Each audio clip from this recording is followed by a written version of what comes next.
bonjour à tous. Prochaine séquence vidéo est en lien avec toutes les douleurs liées au cou, donc au niveau cervical.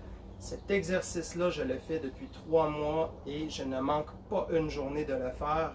Si je ne le fais pas une journée, je perds toute la qualité articulaire que j'ai gagnée.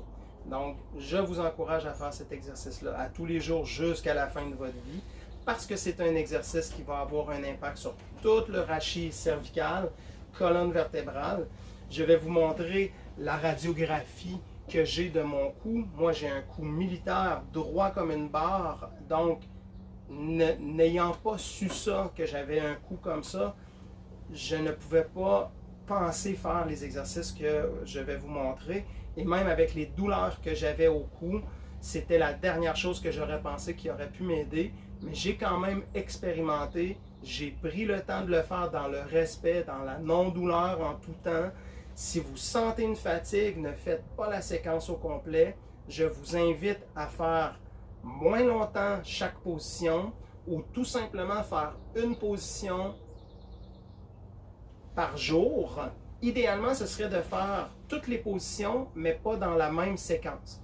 Vous le faites, vous revenez au courant de la journée, vous en faites un autre. Vous revenez au courant de la journée, vous en faites un autre. Ou vous en faites deux, puisque parfois c'est plus facile d'en faire deux que plusieurs, plus que deux.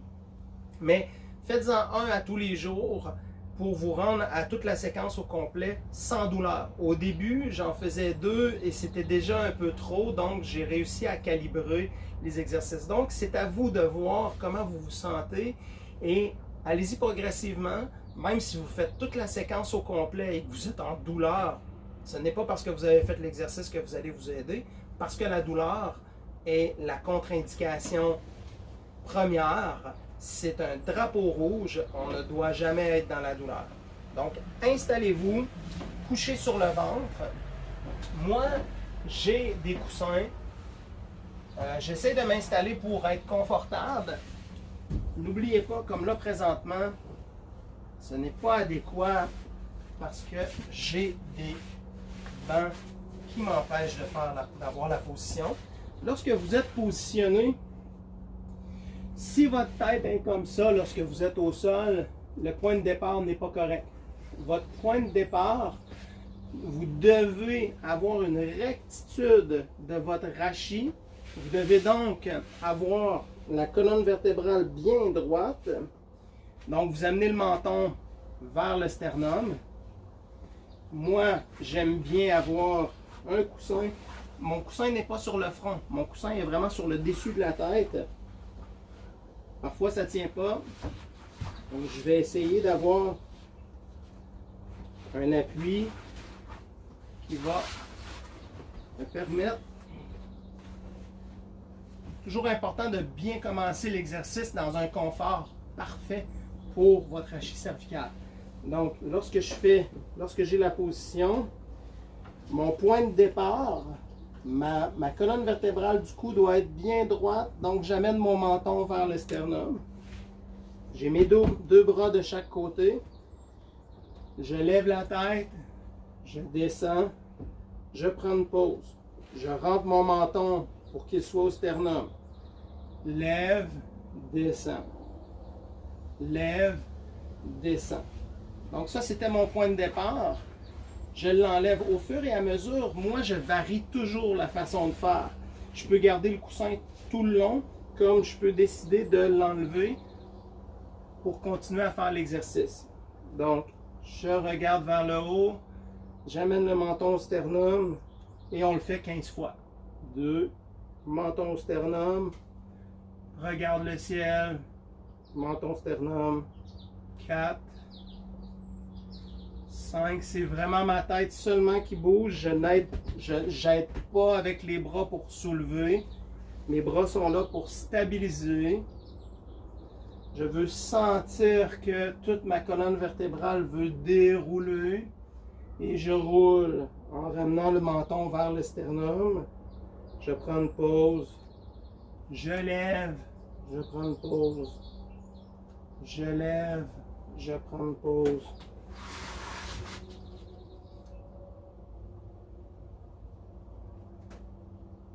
Et lorsque vous faites cet exercice-là, vous pouvez sentir énormément de tension lorsque vous levez la tête. Tous les muscles paravertébraux jusqu'au bas du dos, donc tous les muscles lombaires, les paravertébraux de la tête jusqu'au sacrum sont sollicités. Et le mouvement provoque toutes les possibilités de courbure de la colonne vertébrale naturelle qui doivent s'installer. Donc c'est un avantage, pas seulement pour le cou, mais c'est un avantage aussi pour toute la colonne vertébrale, puisque nous reprogrammons le système qu'un enfant a fait pour créer sa colonne vertébrale et créer tous les positionnements osseux de courbure de la colonne vertébrale. Vous allez vous placer sur les coudes. Il est possible que si vous avez une douleur lombaire, que vos lombaires soient trop antériorisés. Et lorsque je me place sur les coudes, mes vertèbres qui sont déjà vers l'avant vont être encore plus propulsées vers l'avant. Donc, si j'ai cette position-là et que j'ai une douleur lombaire, je ne fais pas cette position-là, tout simplement. Ou je trouve une façon d'être un peu plus près du sol, parce que lorsque je soulève mon corps, mes vertèbres lombaires, principalement les dernières vertèbres lombaires, vont glisser vers le sol. Et la majorité des pathologies lombaires, c'est que les vertèbres sont glissées vers l'avant ou parfois glissées vers l'arrière. Ce que je ne comprends pas, simple petite parenthèse, c'est que certaines personnes donnent un exercice comme ça ici pour traiter les lombaires et améliorer des problématiques de sciatique. Et selon moi, c'est une erreur monumentale et c'est une erreur qui, encore là, vaut la peine d'en parler, mais c'est pas parce que moi, c'est pas bon pour moi que peut-être que pour vous, ça va être bon. Mais encore là, il faut savoir si la vertèbre est glissée vers l'avant ou vers l'arrière. Si votre vertèbre est glissée vers l'arrière, ce qui est rarement le cas lorsqu'on a une problématique lombaire, si elle est glissée vers l'arrière, lorsque je soulève, je vais ramener la vertèbre vers l'avant. Et si elle est glissée vers l'avant, je vais encore plus la glisser vers l'avant, ce que le corps ne veut pas. Donc, forcez pas cette position-là. Comme moi, présentement, aujourd'hui, cette position-là ne me convient pas. Je vais juste vous le montrer, je ne le ferai pas au complet. Vous allez faire quand même le mouvement. Je lève la tête, j'amène le menton au sternum. Donc, lève la tête. Toujours le faire lentement. Le mouvement, plus il est fait lentement, plus il va avoir un accès sur chaque étage vertébral du rachis cervical, donc de votre cou. Et vous voulez vraiment sentir toute la colonne vertébrale du cou se mobiliser et s'assouplir. Troisième position, nous sommes... Moi, je me place sur un coussin comme ça ici. Si vous n'avez pas de problématique de dos et de jambes, vous pouvez très bien être tout simplement assis comme ça. Étant donné que j'ai des douleurs aux genoux et que j'ai des douleurs au niveau de la hanche, je vais placer un coussin, ça peut être un ballon, soyez créatif si vous n'avez pas un roller foam. Mais si vous n'avez pas de roller foam, je vous encourage d'en acheter un parce que c'est bon pour toute votre vie et il y a beaucoup de choses que vous pouvez faire avec le roller foam, dont se masser le dos. Même chose, je me positionne pour être confortable, sans tension désagréable, dans un confort le plus confortable possible. Et je fais la même chose, je regarde vers le haut. Et lorsque je regarde vers le haut, j'ai beaucoup plus un mouvement d'amener le menton et d'étirer mon cou que de basculer la tête vers l'arrière. Le mouvement va effectivement avoir une extension, mais je vais aussi amener à, puisque je regarde loin, il va avoir un léger étirement aussi au niveau de la mâchoire et du cou. Et lorsque je vais vers le bas, j'amène mon menton au sternum, mais je regarde aussi vers le sol. Donc, regarde en haut, regarde en bas. Et lorsque je regarde en haut, mes petits muscles du cou qui causent des problématiques vont se mettre en tension. Et lorsque je regarde en bas, ils vont s'étirer, mais vont mettre en tension d'autres muscles. Du coup, lorsque je regarde avec mes yeux vers le sol, donc si je regarde vers le sol, il y a certaines tensions musculaires qui vont se créer par le mouvement des yeux et le mouvement de la tête. Et d'autres muscles vont se mettre en tension et s'étirer lorsque je regarde en haut. Donc, on crée un équilibre avec les muscles associés à chaque vertèbre cervicale. Mais l'objectif de cet exercice va surtout être dans la capacité de redonner la liberté de mouvement osseuse qui va ramener les liquides à circuler et à hydrater les disques intervertébraux, à hydrater les surfaces articulaires des facettes de chaque côté et au centre en lien avec les vertèbres.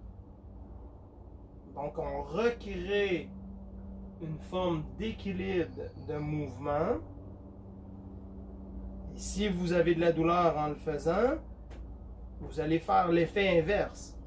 Parce que si je recrée du mouvement sans contrainte, si je ressens une contrainte physique qui est une douleur, je fais l'effet inverse de réhabiliter. Je réinflamme et je ramène le cercle vicieux dans lequel je désire me départager. Avant-dernière, ok, position. Moi, j'ai toujours des coussins d'habitude un peu partout. Présentement, malheureusement, il m'en manque quelques-uns. Normalement, j'aurais gardé mon coussin sous mes jambes. Encore là, les personnes qui ont une bonne souplesse, qui n'ont pas de problématique, vous le faites sans avoir d'objet sous les fesses. Et l'idée, c'est d'être basculé vers l'arrière. Qu'est-ce qui se passe lorsque j'ai cette position-là? Mon système d'équilibre, mes petits liquides et mes petits cristaux qui sont dans les oreilles qui permettent de dire « Wow, je vais tomber, les muscles doivent se contracter », je vais rééquilibrer un système neurologique vestibulaire parce que je change de position pour faire le même exercice avec la tête, mais qui va avoir un effet neurologique et musculaire différent. Les muscles qui vont être mis en tension par la flexion et l'extension, nous n'avons plus les mêmes muscles qui vont être sollicités. Donc, on rééquilibre notre ordinateur neurologique pour faire une mise à jour de notre ordinateur, comment le cerveau, avec les yeux, avec le mouvement de la tête, dans une position donnée, quels muscles doivent être contraints de réagir et d'être plus performants et plus efficaces. Lorsque je fais ces exercices-là, je réhabilite, je reformate, je reprogramme, je réinitialise des logiciels de mon cerveau en lien avec le système d'équilibre qui sont autant les yeux, la mâchoire, les oreilles. J'ai oublié de vous dire que lorsque vous faites l'exercice, inspirez par le nez, gardez la langue appuyée au palais parce que la langue, lorsqu'elle appuie au palais, fait une mise en tension des membranes crâniennes qui sont en lien avec la dure-mère. Et la dure-mère passe de la tête jusqu'au bas du dos. Donc, nous avons un impact sur tout le rachis, autant cervical, thoracique, lombaire, ce qui est très fascinant. Et je le fais 15 fois, sans douleur, sans effort. Et je termine en position couchée, sur le dos. je peux être honnête avec vous, c'est le seul exercice que je fais vraiment à tous les jours. Mais au début, j'expérimentais les positions, à savoir quelle position me convenait le mieux. Et celle du début couché à plat ventre, la première, et celle-ci sont les deux que j'utilise constamment.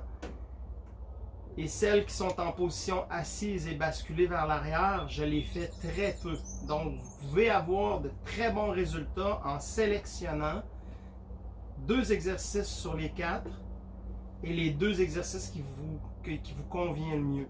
Présentement, je crois que ce serait mieux de faire le premier et le dernier, mais je vous demande d'expérimenter. Pour ma part, c'est le premier et le quatrième qui sont toujours les plus bénéfiques. Installez-vous confortablement, le bas du dos bien en contact avec le sol. Votre tête, si la tête est basculée vers l'arrière, probablement que vous avez une syphose. Donc, si vous avez la tête basculée vers l'arrière, trop de tension, si vous faites le mouvement, qu'est-ce qui se passe? C'est tantôt lorsqu'on parlait des vertèbres lombaires. Ma tête, si elle est basculée vers l'arrière, toutes mes vertèbres sont glissées par en avant. Donc mes vertèbres ici sont comme ça. Et lorsque je veux soulever la tête, ils vont partir vers l'avant pour après revenir. Donc ça va créer une contrainte supplémentaire si j'ai mon point de départ, la tête vers l'arrière. Je veux absolument corriger le positionnement de la tête pour partir sur une position neutre. Je rentre le menton, je regarde vers la poitrine et je soulève. Je redescends. Je rentre le menton, je regarde vers le sternum, entre mes cuisses et je soulève. Et je le fais 15 fois. Donc, présentement, le mouvement est trop court pour moi. Il me manque un peu plus d'activité musculaire pour aller plus solliciter la souplesse. Dans les débuts, je ne pouvais pas partir comme ça ici. Je devais placer un coussin pour respecter ma condition qui n'était pas adéquate pour l'exercice. Et maintenant que j'ai plus de mobilité, j'ai moins de contraintes, l'exercice, je peux le faire en partant sans mettre de coussin sous la tête. Donc je rentre le menton, soulève et ramène. Langue au palais, inspire par le nez, expire par le nez. Et moi, étant donné que j'ai amélioré la condition, je vais faire un petit mouvement vers l'arrière pour aller chercher encore plus de mobilité parce que je n'ai plus de contraintes. Avant, si je faisais une extension de la tête, j'avais une contrainte qui était une douleur cervicale. Et ce n'est pas suggéré d'aller dans une... La contrainte, c'est la douleur. Et si j'ai une douleur, c'est parce que j'ai déjà une contrainte. Donc, je ne veux jamais être dans la contrainte. Je dois m'adapter pour éliminer toute contrainte et faire l'exercice avec le minimum de contraintes. Je rentre le menton, je soulève et je reviens. Je détends, je fais un petit mouvement. Moi, dans mon cas, étant donné que j'ai amélioré ma condition, je veux avoir plus d'effet sur la mobilité articulaire.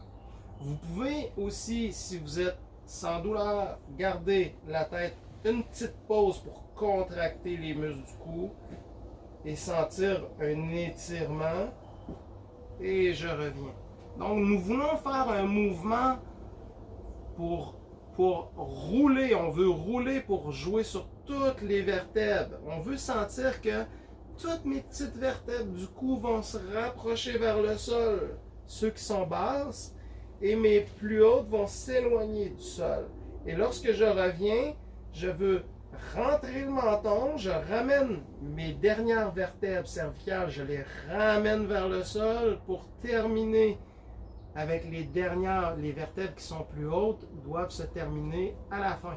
Donc, j'éloigne mes vertèbres du haut, Mais quand je rentre mon menton, toutes les vertèbres vont se rapprocher vers le sol, les vertèbres plus basses, comme si je voudrais toutes les ramener une à une en rentrant le menton.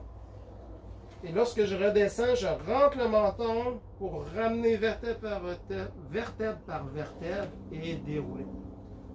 Je rentre le menton, j'amène le menton vers le sternum en roulant la tête et je déroule, mais je ne déroule pas tout de suite. Je rentre mon menton, je vais vers le sol et à la fin, je déroule. Je rentre le menton, je roule ma tête comme une boule de neige. Je roule, roule, roule, roule, roule. Même chose lorsqu'on fait les abdominaux, c'est un principe d'enroulement qui va jouer sur le positionnement vertébral pour les ramener vers le sol, les éloigner et les ramener vers le sol et les dérouler pour apaiser, pour redonner la mobilité avec la gravité aussi qui est une contrainte. Roule la tête, rentre le menton, j'amène vraiment quand je ramène la tête vers le sol, je laisse pas basculer mon haut de tête. Je dois toujours garder mon haut de tête en haut et à la fin, je dépose complètement. Donc, je roule, je rentre le menton encore. Lorsque je redescends, là, toujours, je rentre mon menton comme si je voudrais retenir une balle avec mon menton sans l'échapper jusqu'à la fin. Après, je relâche. Rentre le menton. C'est cette partie qui est un peu difficile à faire parce que nous avons tendance à relâcher sans contrôler. Ce que nous voulons, c'est toujours contrôler le mouvement et plus on comprend la mécanique osseuse de l'éloignement des vertèbres et du rapprochement, plus on comprend la mécanique et que si nous avons en plus un diagnostic, nous allons vraiment comprendre que selon la positionnement osseuse, nous savons que nous pouvons faire glisser les vertèbres vers l'avant ou vers l'arrière et ça va être à vous, au thérapeute que vous allez rencontrer, de vous aider à bien sentir le mouvement parce que lorsqu'on le ressent bien et on l'intègre dans le ressenti, c'est beaucoup plus efficace que juste faire le mouvement comme ça. Donc lorsque vous faites le mouvement, c'est une forme de méditation. Essayez de sentir, est-ce que vous pouvez aller cibler chaque vertèbre que vous connaissez. À la limite, vous allez regarder les images, comment les vertèbres se positionnent, puis est-ce que je peux sentir si la vertèbre vient vers l'avant ou vers l'arrière? C'est dans ce petit détail que vous allez vraiment avoir des résultats énormes parce que vous allez pouvoir aller créer de la mobilité sur des régions que vous n'avez jamais senties de votre vie. Je parle pour moi, dans mon cas, c'était ça. Jamais sentir une région qui existe dans votre corps et que vous pouvez y avoir accès aujourd'hui, c'est un début d'amélioration non seulement de votre condition de santé, mais aussi de votre perception corporelle. Et nous parlons de proprioception, nous parlons de système postural. C'est la capacité de votre corps de réagir à comment il se perçoit dans son environnement. Donc cet exercice-là, c'est un exercice ultime pour toute la partie du haut du corps jusqu'au milieu du dos, mais qui va avoir aussi un impact jusque dans le bas du dos, parce que nous parlons aussi de la membrane, de la durmeur, qui est en collaboration avec les pressions et les mouvements du palais. Lorsque vous avalez juste pour sentir qu'est-ce qui se passe. Lorsque vous avalez, votre langue va aller appuyer au palais pour créer une forme d'ouverture et pour stimuler des systèmes nerveux qui vont avoir un impact sur toute la sphère ORL. Et la sphère ORL, c'est vos oreilles, c'est le nez, c'est tous les yeux qui sont en lien avec les glandes lacrymales. Vous savez, lorsque vous avez des allergies, vous pleurez des yeux et pourtant, vous n'avez pas de problème nécessairement aux yeux. Mais nous sommes dans la sphère ORL. Donc, nous allons vasculariser. La sphère ORL, c'est tous les trous que nous avons au niveau de la tête qui s'en va jusqu'au système digestif. Donc, ORL, c'est pas juste la bouche puis l'œsophage. C'est l'œsophage jusqu'à l'estomac, c'est la bouche, c'est les oreilles, c'est les yeux et c'est les sinus. Donc, et vous avez des sinus que vous ne voyez pas. Si vous regardez au niveau crânien, nous avons des trous, des petits trous au niveau du crâne qui sont des sinus. Et ces sinus-là peuvent être bloqués et créer d'énormes tensions qui peuvent donner des maux de tête, des migraines, des sensations de grippe tout court. Et le fait de stimuler par le palais, lorsqu'on avale, nous avons une capacité musculaire et neurologique de créer des vascularisations méconnues et pas expliquées encore, mais ça vaut la peine de faire des recherches personnelles pour observer qu'est-ce qui se passe lorsqu'on avale, et juste le muscle de la langue peut causer énormément de problèmes si les muscles ne sont pas correctement utilisés. Parfois, nous avons des systèmes neurologiques qui sont défaillants, qui nous empêchent d'avoir une bonne qualité de tonus musculaire de la langue. La preuve, moi j'en fais partie, si je vous demande de vous gargariser, comme faire le son grrrr, le son de faire rrrr, si nous avons de la difficulté à faire ça, il est possible que dans le moment, les tensions musculaires ou le système nerveux n'est pas efficace, efficient. C'est possible que vous allez le faire dans un mois et que vous allez avoir de la facilité. Tout dépend de votre état d'aujourd'hui. Mais la capacité de faire des sons avec la bouche, c'est en lien avec la capacité neurologique de votre langue de pouvoir avoir accès à des systèmes et de donner une efficacité à tout votre système neurologique lié à la tête et la sphère ORL et posturale. Un autre exemple qui est en lien avec la langue, c'est remarquer les gens qui écrivent au tableau. On a tous vu ça à l'école lorsqu'on était jeune. Lorsque quelqu'un écrit soit au tableau ou encore dans un livre, il va sortir la langue. Parce que le fait de sortir la langue, ça permet de stabiliser des systèmes musculaires pour être capable de faire le travail physique qui est demandé. La personne doit sortir la langue pour faire l'effort. Donc, il y a une carence à quelque part qui doit être compensée par le fait de sortir la langue pour pouvoir exécuter le mouvement. On est dans des systèmes super intéressants. Moi, ça me fascine. J'adore le corps humain, j'adore le côté neurologique en lien avec tout ce qui est la psychopédagogie des enfants, mais qu'on devrait utiliser aussi pour les adultes, parce que ce n'est pas parce que nous sommes des adultes que lorsque nous avons été enfants et que nous avions des difficultés, si on n'a jamais été corrigé, adulte, ce serait bien d'avoir une petite correction pour peut-être bien vivre le reste de nos jours encore mieux. Et si c'était ça, la santé? Je vous laisse sur cette point d'interrogation qui dit que la santé, c'est peut-être juste une affaire de neurologie qui permet d'avoir toutes les fonctions adéquates et de faire en sorte qu'on arrête de partir sur des maladies. Et si c'était juste une malinformation du système qui est inadéquat et que nous pourrions réintégrer toutes les sphères neurologiques de façon efficace, tout le monde serait en parfaite santé. Ce serait mon rêve. Je vous le souhaite et je vous remercie.